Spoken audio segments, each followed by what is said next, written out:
So let's speak to our pole sitters for tomorrow's 6 Hours of Fuji, the sixth round of the 2023 FIA World Endurance Championship here at Fuji Speedway. Very challenging conditions for our three pole sitters out there. Kamui Kobayashi from Toyota Gazoo Racing, Phil Hansen from the number 22 United Autosports team, and Ben Keating from the number 33 Corvette Racing squad. Let's speak to Kamui first of all. The qualifying master this season, 3 pole positions for the number 7 car so far in 2023. A time of 1 minute 27.794 to head the field. And Kamui, just talk us through this pole position lap, because as I mentioned, those conditions, it was a case of treating the tyres properly, getting the maximum that you could from them today, I guess. Yeah, well, I think to qualify here, we know quite well because I'm quite racing now in Super Formula in Fuji Speedway. So obviously I know how I build the temperature in the tires, and then, I think I knew here it's quite critical in rear tire and like second, third attack. So obviously I think I made a pretty good lap in the first shot. So, I think car feel really good compared to the practice. It's been improved a lot. So I think guys been working really good. Actually, I think I was not expecting such lap time. To be honest, I think I was a bit shocked when I see the lap time. So, yeah, it was a good lap time myself, and I think, I'm quite ready for tomorrow, because tomorrow it's going to be sunshine, I hope.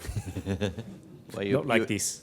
You were predicting my next question there, Kamui. Talk about tomorrow. The conditions look more settled, so I guess that second free practice session on Friday was more critical than we believed heading into the race tomorrow. Yeah, I think this track, obviously, it's once crowds was coming, it's really hard to judge which tire pressure we need to run, obviously. But once I think track conditions settle down, I think the track is really amazing to race here. So I'm looking forward to a dry race here. And hopefully, I think we can have a good show. But definitely, I think we are pretty confident on the dry condition. And hopefully, I think everything will work. And a quick one about the competition. What have you seen so far? Who do you expect to be up there? The Porsches looked pretty handy today, but in dry conditions, the Ferraris also looked pretty solid. Yeah, I think the field is getting closer. And I think the race, so far, we don't have such long run with dry condition. Mm-hmm. And tomorrow is going to be really hot, I guess. So which means I think we could have surprise tomorrow. I think we will not race in like this position, to be honest. It's more, we need to have some luck. The car is fit in the temperature. And we see which tire we need to fit it with high temperature. I think this will be the key. So hopefully, I think we figure out during the race. And we need to manage to optimal during 6 hours. Excellent job. Well done to Kamui Kobayashi today. Congratulations.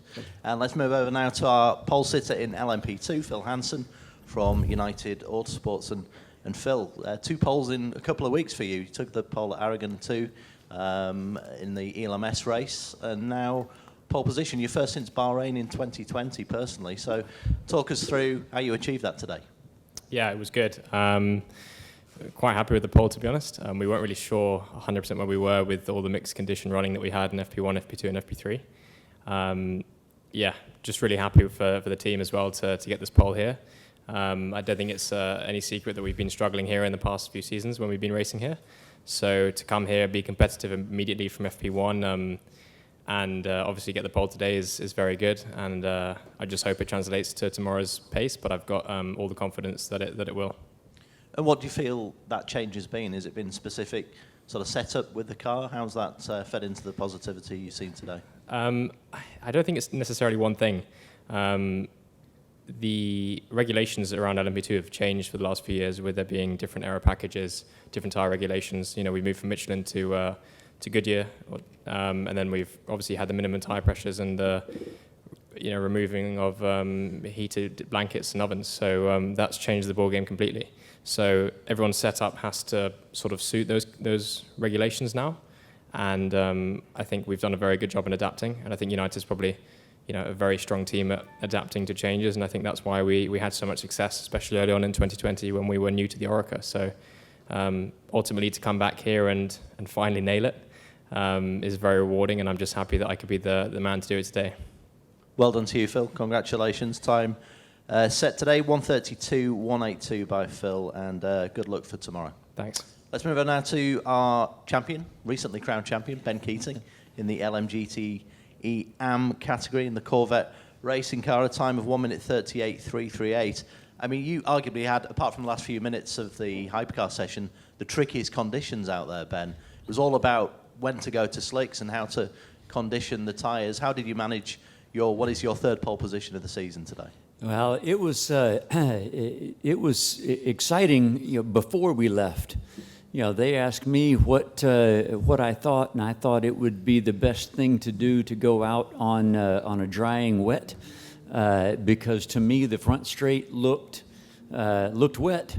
But we watched every car around me put on slicks, and so the engineers made the decision to go with slicks from the get-go.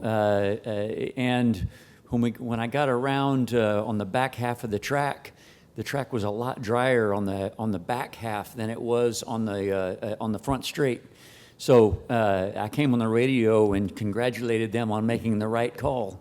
And so we went out from the immediate leaving the pits on slick tires, and it was just a matter of bringing them up to temperature slowly, and not over driving in the damp conditions.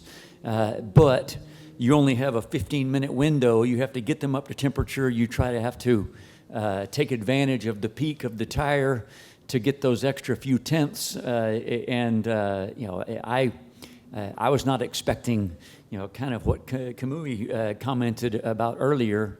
I think my qualifying lap was 2.3 seconds quicker than anything I've done here so far, because I've only been in tricky conditions so far this weekend. The lap time that I was able to do was much better than I was expecting, and delighted to get the pole. So, unexpected, but happy to be there. And I guess in a sense that because you're carrying a bit of extra weight, or rather the car is, not yourself, in terms of that, it must be even more satisfying to achieve that pole today. Yeah, it was. We made some big sweeping changes on the car. We've been chasing it a little bit, and I give the engineer such a hard time because it seems like it's the same way at every race we go to.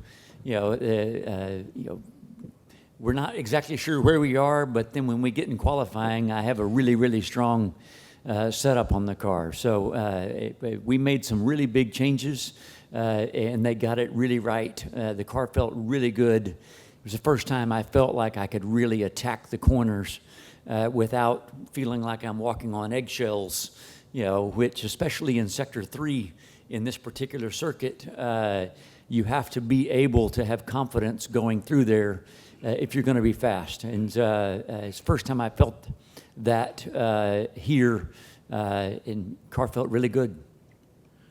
Great stuff. And that was actually your 8th pole position from 18 starts in the WEC, which is a formidable record. So well done to you, Ben. Good luck for the race tomorrow. Okay, the race starts at 11 o'clock tomorrow, local time. We're looking forward to the penultimate round of the 2023 FIA WEC. The drivers will be around for a short time after the press conference. So thank you and goodbye. We'll see you tomorrow. Thank you. Thank you.